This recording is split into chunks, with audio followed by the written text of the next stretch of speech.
virtual data room DCirrus, which is providing an intuitive platforms and one of the most secure out there. How do you compete in this such competitive space? We have removed that per page billing. We have come out with per GB billing. Big challenge of sharing the confidential data. You might not be familiar. What exactly is virtual data room? So, virtual data room is nothing but a secure file sharing platform wherein you can assign permissions to different users depending on their roles. There are other file sharing solutions in the market. For example, OneDrive, Google Drive, Dropbox. So how a virtual data room is different from these? Since AI is expanding, so is DCirrus dealing with any emerging AI and using it or planning to integrate? We are not planning. We have actually executed and implemented AI already in our system. What challenges did you face during your early start of the business? A lot of challenges.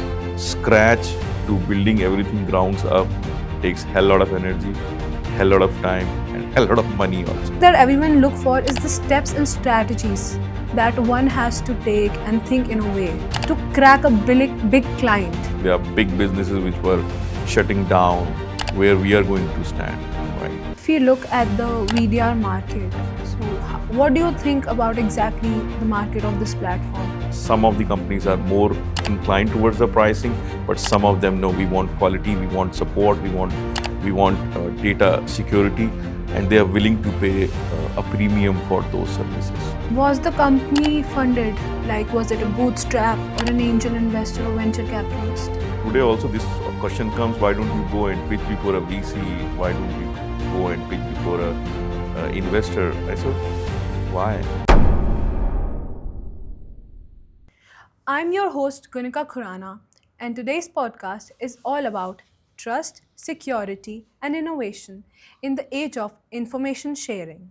We are joined by the co-founder of DCirrus, Mr. Lalit Mathur, who is lawyer by profession and entrepreneur by heart, building a next-generation virtual data room platform that is transforming how businesses deals, manage, and secure data during high-stake transactions. Let's dive into the session. Can you tell us about your background and how your journey led to the founding of DCirrus? So, by profession, as you rightly mentioned, I'm a lawyer. Right? So, I started my practice in the year 2020. And then I started as a litigating lawyer, and then I joined the corporate and M&A team. And then when I was doing the M&A team, I found there a big challenge of sharing the confidential data. And that was the time when I thought that there should be a platform which I should work on. And that's how I developed this DCirrus application. Okay. So what problem were you personally trying to solve when you thought of building this platform? Oh, as I mentioned, I used to do a lot of M&A transaction. I used to do a lot of due diligence. I used to do a lot of transaction wherein IPOs were involved, forensic investigation was involved. And then the core challenge which I have seen people were facing was regard to sharing the confidential information, right? So for example, you are doing an M&A and as a counsel for the investor or counsel for the person who is buying the company, it's always a challenge wherein the seller party shares the data and the deal won't happen, which means now all the data of the seller party is with the person or with the company who is buying the seller party, and they don't have control over it. So then I thought that why don't we work on some platform and develop something wherein the seller or the owner of the data has full control on it. And that's how we started developing this. I'm not a techie, I'm a lawyer. I took help of a lot of people in developing the platform, in understanding how it works. I looked towards the Western worlds where these type of applications were already existing. And then what I did, I hired a bunch of engineers, did some experiments and started developing this. So I remember back in 2019, 2018, we developed the first prototype of it and we started using for my own transactions and it worked. right? So then I thought, oh, this thing can be scaled. And that's how we started this journey. Interesting. So, what was the moment when you thought to start this platform? I remember when we developed the minimum my viable product, which we call it in our startup ecosystem, we developed this, and I was, as a lawyer, I was doing a transaction, and this transaction was between, as I remember today, was between a WH Smith, which we all see when we go to the airport. They have big shops over there, and it was bought by Future Group at that point of time. And I was representing Future Group at that point of time in buying this WH Smith brand, which is located at the airport. So I remember we were in WH Smith's airport office. They have an office in Holiday Inn at the airport's Aero City, New Delhi. And we were sitting in the conference room, and everybody was just struggling about the data, and there are like 50 people in the room, and they were just struggling how we can exchange the data because the transactions was very big. And then at that moment, I proposed that I have developed something and which we are using. Do you guys want to use it? And the legal counsel for WH Smith said, yeah, let us try it out. So then we implemented the system. It took us full night to implement the system because it was raw, it was new. We implemented that, and they uploaded all the folders into it, started giving permission to various parties. And then the next morning, when I remember when I went there with my team and we were doing legal due diligence, I opened the conference room, and there are like 50 to 55 people sitting there, some 5-10 guys standing at the corner, and there was a big screen, and they all were talking about data in the storage, right? They were talking about, oh, now this is a place where all the data is there. You can click here, the permissions are given. We have not told anything, they figured out themselves. And that was the moment for me. Oh, wow, this thing can sell, this thing can work. And then onwards, a lot of people, because of that transaction, entered into the data room, entered into the system, learned about the system. We learned a lot from that deal, and that's how it just started. Okay. So, for our listeners who might not be familiar, what exactly is virtual data room? So, virtual data room is nothing but a secure file sharing platform wherein you can assign permissions to different group, different users, depending on their roles. For example, if there is a deal happening, take an example, there is a deal happening wherein there are a lot of people, including big fours, law firms, investment bankers, banks, and other consultants who wants to access the data, but they can only access the data which they are permitted for, right? So, for example, take an example of LIC, wherein we have provided our data room. So, what has happened? The legal counsels or the IT team of the LIC, they uploaded the data, and then they give permission-based access to various consultants who are working in that. So, virtual data room, in a very simple sense, is a file sharing platform wherein you can assign permissions. To top that, now you can ask me that there are other file sharing solutions in the market. For example, OneDrive, Google Drive, Dropbox.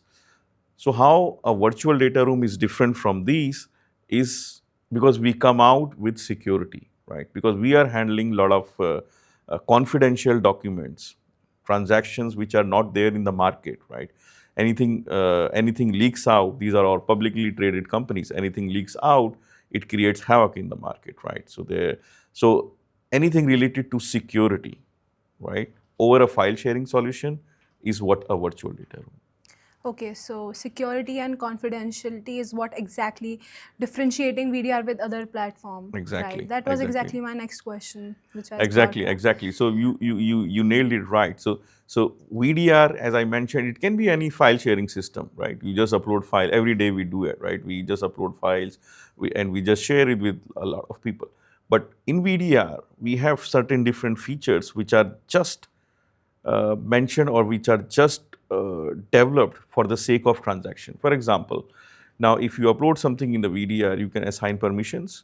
Then you can even check who has access, what file, what documents, right? So the whole idea of VDR is to have first security, second control over whatever the documents are being uploaded into it, and third is the compliance, that who is accessing the data, where the data is going, right? All those things combined together, and then they form a package which is called VDR, virtual data room.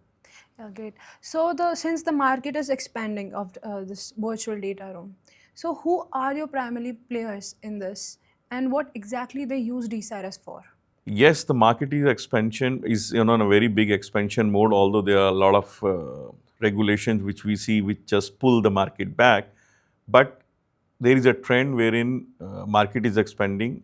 We have seen the global reports by 2030, the VDR market will grow from currently it is close to $5 billion. It will grow close to $10 billion. So of course the market expansion, expanding, deals are happening. In terms of usage, as you asked, that what is the best use case we have, there are a lot of people who are into going for an IPOs, right? For example, IPO is called initial public offering, wherein companies are going out and they are raising money from the market, going for filing their RFPs in Bombay Stock Exchange, National Stock Exchange, SEBIs, and then advising people to invest in the company, and that's the whole IPO process. But before going to then that IPO, every company takes at least 2 years to 3 years to prepare themselves for that IPO. So that is the place where a lot of confidential data being exchanged between the parties, right? So for example, there is a company A which is going for an IPO, and now this company, to go for an IPO, they will hire lawyers, they will hire accountants, they will hire big fours, they will hire all sort of consultants to help them to have those IPO documents. So once those IPO documents will be done, then those RFQs which will be prepared, they will be shared with SEBI, and then SEBI will regulate it and then give them the approval to list the company. So all those process of getting a company ready from IPO and then listing, the whole process happens in a virtual data room, right? Then the challenge comes when a company goes for an IPO. Now there are regulations wherein they have to protect the data, right? Whatever data has been used for conducting the due diligence. So the whole process, the whole journey of an IPO happens on virtual data room. The second use case which we see a lot is of M&A deals, a lot of mergers and acquisitions, wherein company A wants to buy company B, and then this company B has to share a lot of confidential documents with company A. Now the company B will set up a virtual data room and start giving access to consultants, law firms, accountants of company A who is buying company B, right? So this is the second most famous use case which we have seen. Now recently we have started seeing a use case wherein data rooms are being used for secure file sharing because they come with that package of security. So a lot of companies which we are working with, some of them are in pharmaceuticals, some of them are in manufacturing, some of them are in industries which has a lot of confidential information. So they use our product, they use our virtual data room for that secure file sharing purposes. So now can you walk us through the customer experience, the client experience that is a user in your platform who's using going through? Yes. So that can also be divided into various parts, right? So basically we interact directly with the customers, right? So the data rooms, as I mentioned, is divided into two parts. One are the admin part, who are our users, who are the companies who are coming and buying, and then these admins are then giving permissions or access to various users in various organizations. Now, with the admins whom we are working with, right? So these are the people who are the first ones who directly interact with our team. Take an example of a company A, right? So they will come to us. Obviously, we are getting all our customers, I would say, through references because we work with a lot of companies. Reference is something which works well for us. So company A comes to us and they say, "Oh, we have used your data room in XYZ transaction, and now we want to use it because we have one transaction." Now, this guy will come, it will start with a demo. So we will give them a demo, a full demo. They will come to us, they will understand the system. Sometimes they say, "Oh, we want a system to be used for 4 days, 5 days, a week, because we want to get used to the system." So we also provide that type of service. Then they will come and they say, "Oh, we want a staging environment." Now, what is a staging environment? Staging environment means that they don't want to give access to all the users in one go. They want to first set up their data room. They want to upload all the documents. They want to set up the permissions and all those type of things, and then they want to give access. So all these things we just show them in demo. There are a lot of calls between our salespeople, our support people, our customers before a data room is being set up. Right? It's not like a Google or a Gmail account. You just put your number and it will that. So there are a lot of knowledge and a lot of training and education is imparted to the one who is going to use it. And once that is done, then they are pro in that, right? So they set up their folder, they set up their permissions, and as a support guy, we always have a one dedicated manager who is sitting with them, who is working like their team and helping them in running the whole process. So in terms of the customer journey, I would say the process is in the beginning is a little bit how can I say, it's a little bit hard to understand because most of them have never used this type of systems. But once they onboard it, once they start using it, then it's super easy for them to use it.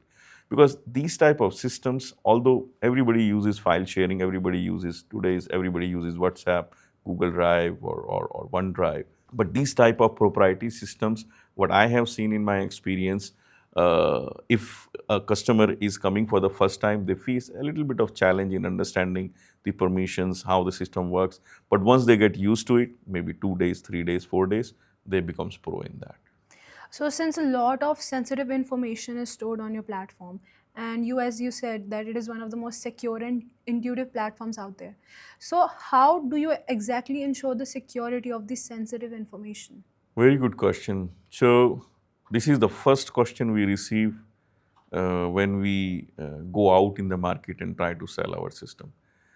So in terms of security, so I would say all the data in our data rooms are fully encrypted, right? So we use two type of encryption. We use 256-bit encryption, which we do, and then we have a proprietary encryption which we have developed within the organization, which we added to it, right? So whether your data is at rest or whether the data is at transit, we use that encryption so that even though there is a middleman or if somebody wants to hack it, the encryption will not allow to do that. That is one.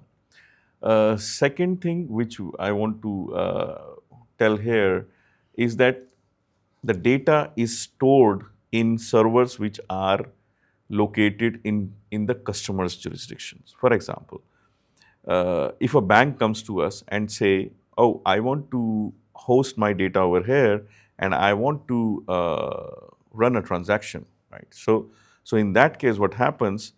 The data will be hosted or data will be stored in India, right?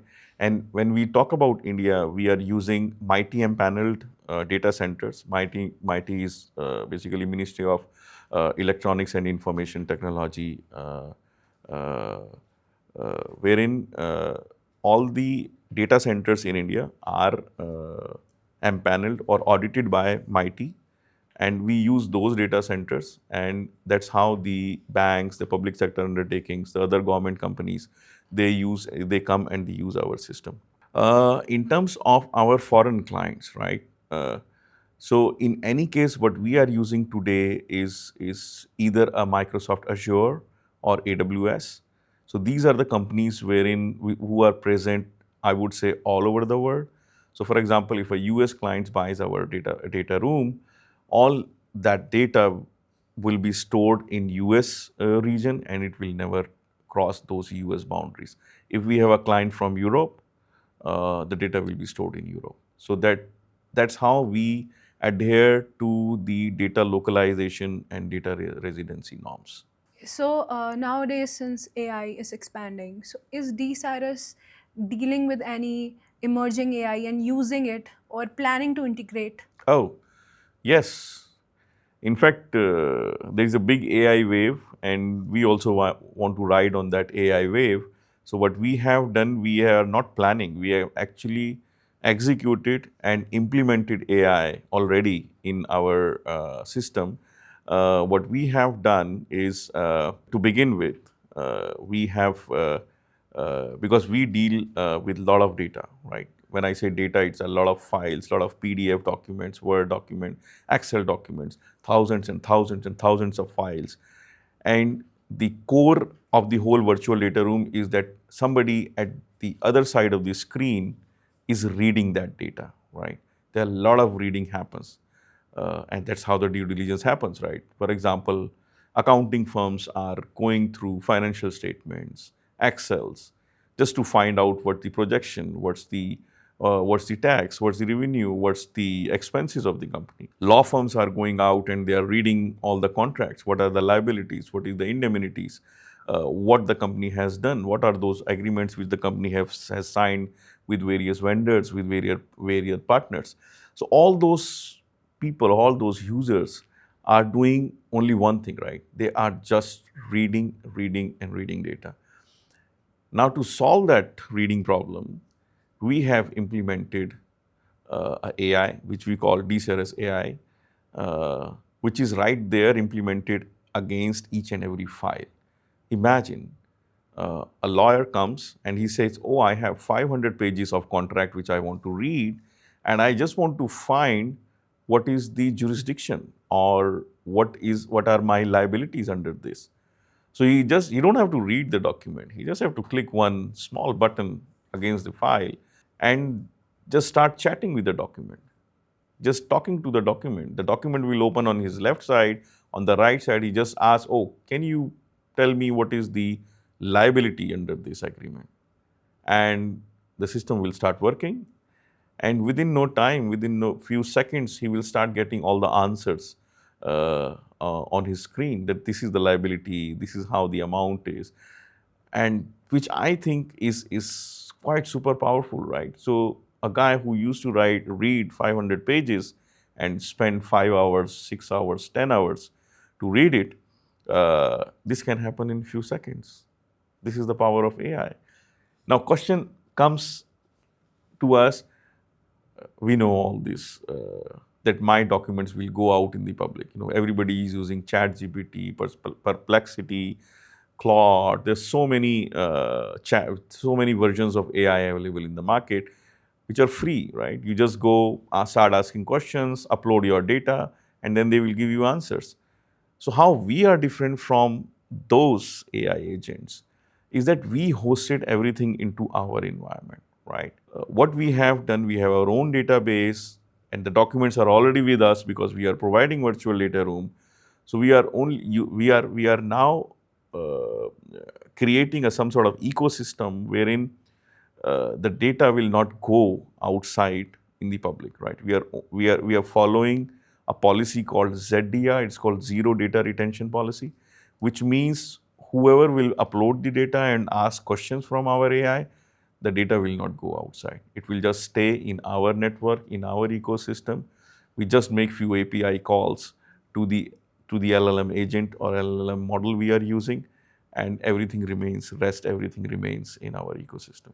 So yeah, we understood about what exactly is VDR and how you are creating such an important digital vault in today's modern world.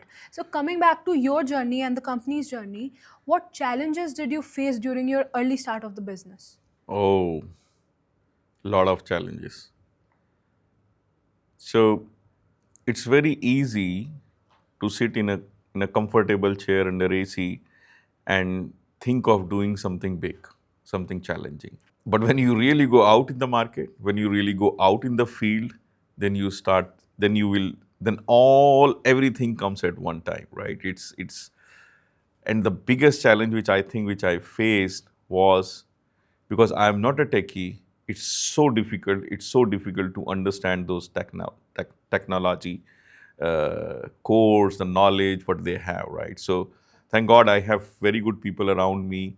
I just wrote on a piece of paper that what I want, what type of system I want, and I gave to my team, and they were articulate enough to develop those system on the screen, right? It took us time. It took us hell lot of time to develop it, and I would say we learned it in the most hardest way. Uh, I remember I think in 2019 when we were coding this, I have very few people with me on my side, and I was also doing my practice parallelly. So I was putting very less time on this. I was like, okay, let us do it. How you want to do it, and then I was totally dependent on what was coming to me. And the type of team I had. Obviously, I mean, it was a very new team.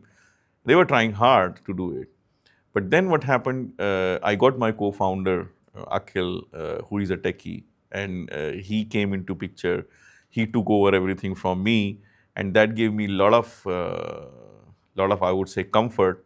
And I started putting myself more onto the sales and the vision of the company rather than breaking my head with my engineers, right? So those are one of few of the challenges which I face. The other challenge which I face is I would say going out and selling the system, right? So earlier, when I started my journey, I thought developing a system is one of the biggest challenge, but that was not the one, right? That is one of them. And then we developed a prototype and we wanted to go out and ask people, can you start using it? I can tell you, every damn person was saying, oh yeah, we have to use it, but nobody was using it, right? So it was a big challenge. Even my friends, I said, do you want to try? I mean, they're all good, they will push you, you can do it. But when it comes to spending time, nobody was spending time on it. So what I learned in that journey is that if something which is not useful for somebody, they will not buy it. Right? So it has to be useful. It should solve some problem for somebody. Then only people will start spending their time. Otherwise, they will not spend it, even though they are your friends or your family or whoever it is. So then, what I learned from this journey that I have to find that community or that place or that ecosystem where this problem exists, right? So first I thought I should go to startups, right? So I went to all the startups.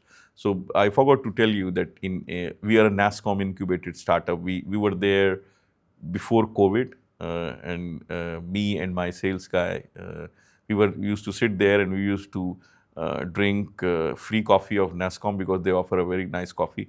And whole day we used to think how we can sell it, right? So, and we were doing a lot of stupid things. We are going to universities, we are going to colleges, we were just going out wild everywhere, meeting people, trying to showcase our application, trying to find some use cases and all that type of stuff. Even it took so much of time for us to align our sales strategy. So I mean, I can tell you, and I can resonate with a lot of founders' journey and founders'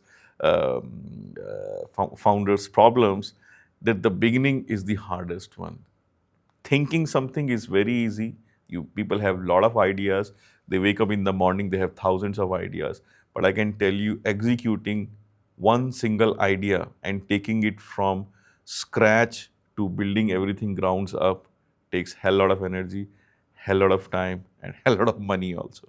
So yeah, a lot of entrepreneurs must be relating to these challenges that you faced. So, but one thing that everyone look for is the steps and strategies that one has to take and think in a way to crack a big client. So, what exactly did you apply a strategy used to crack that?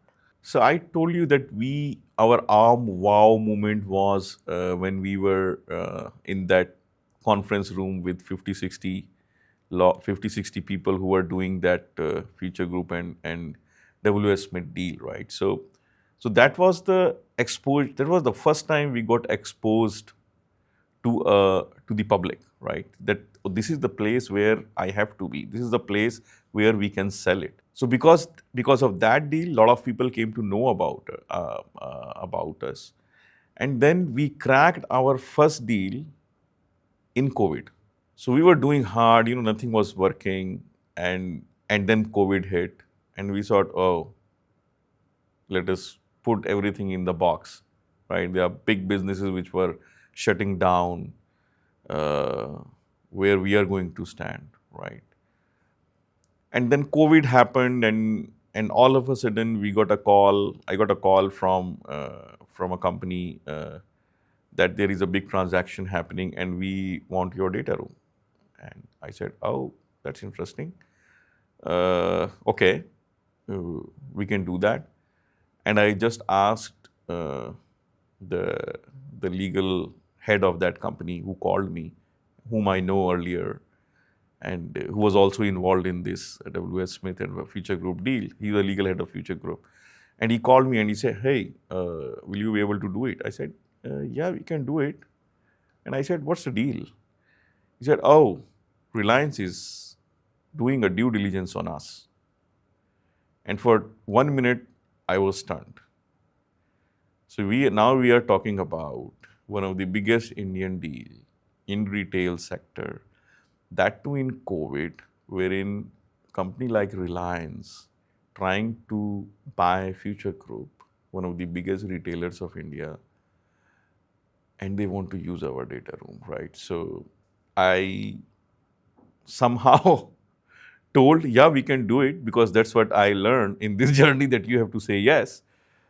And then the next call I did to Akhil and my co-founder, I said, I told this, now what should we do, right? So I'm sure there will be like thousands of people jumping on that deal, and are we ready? And then he said, we will never be ready. Let us do it. And then the whole team pushed, and they said, oh, okay, then let us do it. And that was the time we set up the first virtual data room for them. Although we were selling data room, we were setting data rooms, but not for this type of big deals, right? This is one of the biggest deal, I think, as per some of the media reports I have read, it's like some 2.8 or $3 billion deal in India. So that we started this. Uh, I remember I used to sit on my terrace because you can't go out, and we used to do a lot of support, right? So because it was a new platform which we were developing, there are a lot of bugs into it, and so in the morning we all were support guys, and in the evening the testing team, the development team, trying to fix those bugs which coming in the morning, and this happens for almost, I would say, 2.5 to 3 months, wherein a lot of inputs we are getting from users, lot of development was happening, uh, day in, day night, day in, day out, day night. I mean, in the night, people are working, lot of work. I still remember those days, everybody's at home doing nothing.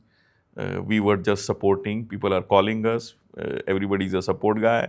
And in the evening, everybody is a development guy or requirement guy. And that happened, obviously, for whatever reasons, the deal never went through. Reliance never bought Future Group. But that deal was the deal which created our data room and prepared us to become a company and go out in the market and sell it to the bigger deals.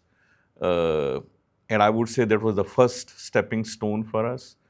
Today, we handle more than $30 billion of transaction on our data room. And I would say that was the first deal, first step, which pushed us a lot. And here we are today. So, was the company funded? Like, was it a bootstrap or an angel investor or venture capitalist? Oh, that's a very good question.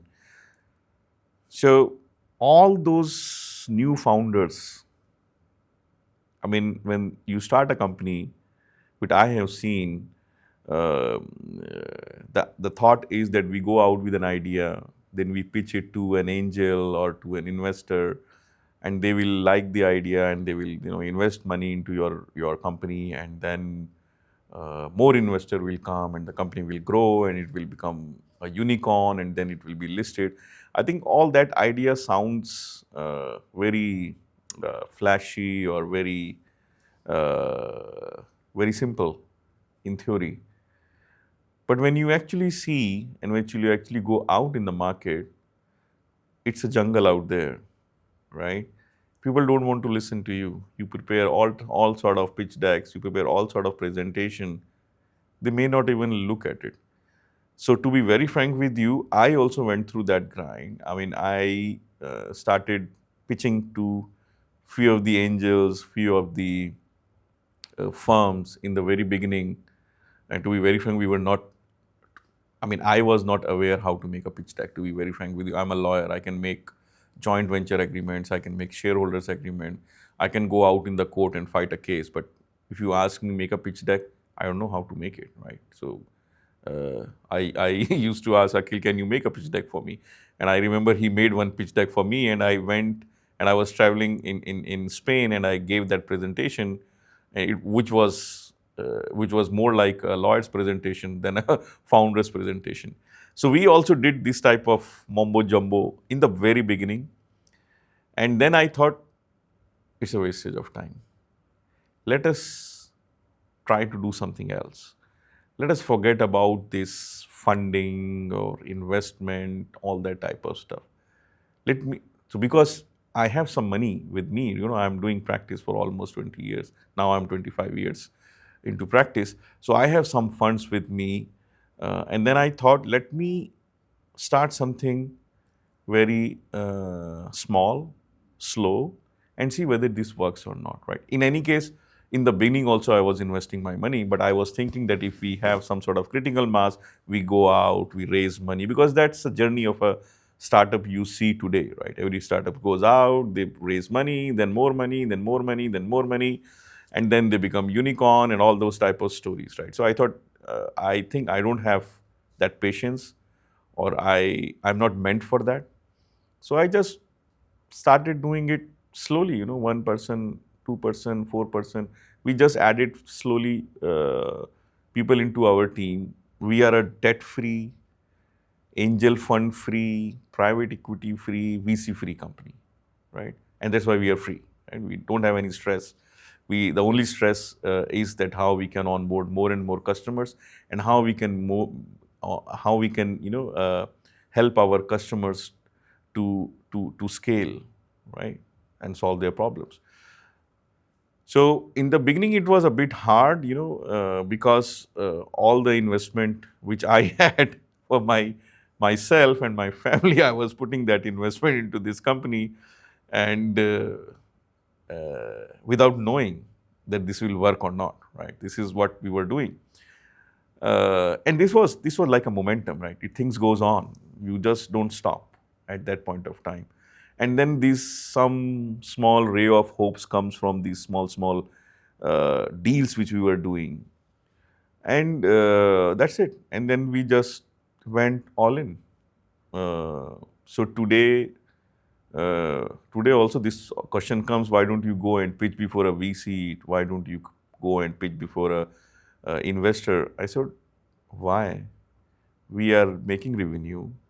I'm paying all the salaries before time, and we are making our offsites. People are just happy, We are just trying to build a company on our customers, on their revenues, rather than going out in the market to take money and stress ourselves. So I have not decided yet, and that's the strategy of my other co-founders. So we have not thought of raising money, because uh, we want to do it in a very different way. We want to create a company. I follow Zoho. which is a company wherein they don't have a single penny from third-party investors. So if those are the people who they can create such a big company, why don't we? Either we will make it or we will not make it, but let us try to make it. So then I have shut down that door of going to VCs and raising money and all that. Let us focus more on the business. Let us focus more on the profit. Let us focus more on the revenue rather than wasting time and going for raising the money. I don't need it. So now if we look at the VDR market, so what do you think about exactly the market of this platform? Is it growing or it is getting saturated? Uh, I would say the market size is growing, and it is growing at a pace of, I would say, 20% plus every year. But there are few big players in the market who are saturating the market, which means that they are in the market buying companies, small companies, and then they are just in the mode of consolidation. They are very big companies. Most of the companies in this market comes from US because that's the place where deals are happening, right? That's the place where big deals happen compared to India. Uh, I would say that if we can implement AI into the virtual data rooms, and if we can try to find more use cases, there is a good opportunity in this business. It's a very nice business. You always speak to very good people. I would say cream of the society. You are speaking to investment bankers, speaking to lawyers, you are speaking to CPAs, you are speaking to banks. I love speaking to them. I love talking to them. I love to understand what are their problems and how they are doing, how they are resolving it. I mean, the type of ecosystem which is created around this product or virtual data room, I think there are a lot of opportunities available out there. So what exactly do your clients value more? Is it the customer support or the pricing or the security that you are offering? What exactly is? Pricing plays a very important role, especially in the developing countries like India. Uh, uh, because we have all our ecosystem has been designed on that L1 thing, right? So whenever there is a bid or a tender or whatever happens, there is always L1, right? So even though that L1 will not provide you all the features which L3 or L4 is providing, but everybody wants to go towards that L1. I think pricing plays a very, very important role in taking the decision, but there are companies who are more concerned about security. They are more concerned about the ease of use. They are more concerned about the confidentiality of their data. So it's a mixed bag wherein we see some of the companies are more inclined towards the pricing, but some of them know we want quality, we want support, we want data security, and they are willing to pay a premium for those services. Okay, so how would you describe your leadership style in terms of all this? As I mentioned, I'm a lawyer, and I had at one point of time, in my law firm, I have like what, 15, 20 people working for me, and they all are lawyers. And the firm is still working. In terms of leadership, I've never gone to an MBA school or to learn how to do this, right? But I would rather, in my company when I started, we started with one guy, two guy, 10 guys, and now we have close to 50 people around. So I I think leadership has to be transformational, right? So just give full freedom to your employees, or I won't call them employees, I just call them team members. Uh, and there is no, they don't have to break ice. It's very easy for them to speak to anybody. Everybody is at the same platform. There is no CEO, there is no CFO in our company. There are just departments. There is a development department, there is a testing department, there is a support department, there is a sales department, and there is a marketing department. That's it. These are departments, and everybody at the same level.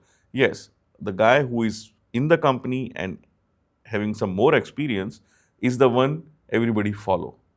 But everybody takes a decision which is full consensus. So this must be a kind of culture that DCirrus is trying to create, I see. Oh yeah, yeah, exactly. I mean, if you block people in thinking, they will not innovate.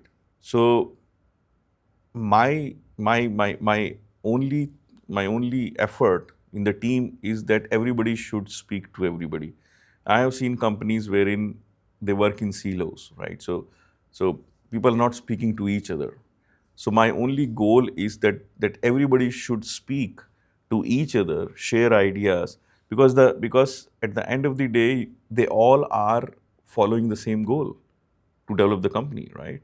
So it should not be development. People will thinking, oh, massive development ka sochu. No, it has to be a mixed bag of all everybody thinking for the same goal and doing whatever they can do and in whatever way they can do to achieve that goal. So now, since we know about the company and the core product of it, so if we think about it, where exactly DCirrus is heading towards? Like, what are the plans? That are you trying to enter into an adjacent market or create a new product or anything? So we are selling these data rooms in India and outside India for almost I would say 5 years, 5.5 years. Uh, and we never explored uh, markets outside India. We are selling online. So now the target is, since we have gained some momentum over here in India, our codes are stabilized, we have some very good customers over here. Why don't we just expand our horizons? So now what my thought is, and I was in US for almost 2 months trying to understand whether we can sell our product in US or not. And obviously there's a tough competition over there. They are big boys with deep pockets. I think, and they are willing to spend money in big parties and wine and dine and all those type of stuff, and we don't have that money to spend. But we want to create a product which is for the community, right? So the community can use it. They can use it at their not making a big hole in their pocket, and they can use it day in day out. They can use it daily, because most of the virtual data room products or the companies out there, they sell this on a transaction basis, which means the transaction happened for 4 months, 5 months, and they are just gone, right? So we want to be there in their system, be with them for the whole year, after year, so that they can start using it and they can make it as one of the applications which they want to use every day. So how do you compete in this such competitive space, and what exactly is there that makes you stand out from others? So first of all, in today's world, when the cloud has come out, I think cloud came in 2020, that has given power to companies like us and many other like us who can't invest in infrastructure, right? So the sharing of the cloud has made companies like us to compete with big boys, right? So now it is not a monopoly of anybody, right? So cloud is out there. You have companies like Microsoft, AWS, Oracle, IBM. There are a lot of Indian companies in the market, or there are other European companies in the market, wherein you just go and buy a cloud. Now you have all the infrastructure readily available for you. Now tell me what you can do with that, right? So this is what the world is moving towards direction. So now how we compete with them? So we compete with all the big boys, listed companies who are into this ecosystem. One, in terms of security, we provide the same security what these guys are providing, because we are partnered with a lot of big data centers, right? So infrastructure is done. Features, we developed almost all features. In fact, I would tell you, we have more features than them who are there in the market today, right? Third thing is that we are thin. Our support is 24/7, right? You just pick a phone, call the guy, and the guy will be right there with you. So we are small, we are nimble. Fourth thing is that we customize, we keep on developing, we keep on doing things which our customers ask. So the company is just customer obsessed, right? So we keep on developing new things. We just keep on putting new features into it, integrating with new AI is something which we are experimenting a lot. You won't believe the team is working on a system wherein you just upload the data. What happens today is that people are just, in virtual data room, what happens? Due diligence. So there are a lot of data. Imagine somebody uploads the data and in 5 hours he gets a fully made report. That is what we are working on today. Nobody has to touch it, upload the data, and after 5-6 hours, you have full report done. What are the red flag areas? Whatever you want, the report can be customized. So this is what we are working on. Now comes the pricing part. Now this is a very important part. How we are competing with them, the top, I would say 3 to 4 companies who are there in the market, they are charging their customers on per page basis, which means every data room is becoming very, very costly because they are asking money on per page. What we have come out with, we have removed that per page billing. We have come out with per GB billing, right? Very flat pricing, transparent, very simple agreements, no hidden agendas. Everything is just flat, right? I have seen so many clients and customers who are shifting from those all big companies, and the only reason why they are shifting, one, they got a very big fat bill, which is not justified with the type of services they are getting.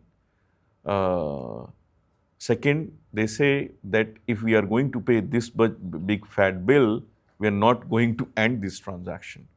So the agreements are not clear what these guys are signing. In the beginning, it looks like a small thing that we will finish in a budget thing, but at the end, when it happens, the bill goes into millions, right? So they all are just fed up with these type of billing cycles. They come to us. We want something which gives us the same type of platform, same type of security, same type of features, but reasonable enough, which the seller or whoever is buying the data room can afford, right? So slowly the world is moving, the data room world is moving from this big fancy per page billing to per gigabyte billing. And we are doing the same. Okay, that was interesting. All right, now let's jump to one of my favorite segment, that is the quickfire round. So I'll be throwing few questions that you have to answer with the first thing that comes to your mind. No overthinking. Okay. Okay. So are you ready? Yes, I am. One tech tool you can't live without. Microsoft Outlook. Best advice you ever received. Don't dilute your equity. Okay, great for the founders and upcoming entrepreneurs. One misconception people have about data rooms. It's a file storage and sharing application. Yes, that's usually came across. So last is favorite productivity hack. Black coffee. Okay, that was great. And now just wrapping up the session, where can people learn more about DCirrus or connect with you? Okay, so the easiest way to connect with me is go to my LinkedIn and just send me a message. I'm available on email. You can send me an email at lalit@dcirrus.com. If you want to know more about our company, the best part is just go to our website, read about us, or go to our LinkedIn page, read about us. And if you really want to engage with us, just have a trial from our team, and they all will come over, and then they will give you a demo, and you can have as many as questions you want. Okay. So in the end, any advice for this upcoming SaaS founders? Yes, and although it's too early for me because I'm still developing this company. But the only advice which I can give to any of the founders, not only SaaS founders, is this: try to be on ground, go out in the market, go out on the street, and try to understand whether there is an actual problem or not, and how you are solving that problem. Sometimes startups are killed only because of overthinking. We think a lot. For a smaller problem, for a smaller issue, we just do a lot of overthinking. So my suggestion be on the ground, speak to as many people as you can, speak to other co-founders, go attend those events wherein founders are sharing their information, go to those ecosystems, those events where you think your target audience is, speak to them, talk to them. Just don't overthink, just don't over imagine, just don't assume things. Just speak, speak, and speak. And I think when you express yourself and you talk about a lot of people, they will give you a lot of advice, and it's up to you whether you want to take that advice or not. But have discussions with your team, with your friends, with your family, with your people around you, and then make your decision. Okay. So thanks for joining. This was all about the VDR, Virtual Data Room DCirrus, which is providing an intuitive platforms and one of the most secure out there, which can be used for financial audits, M&A deals, and due diligence. Thanks for watching.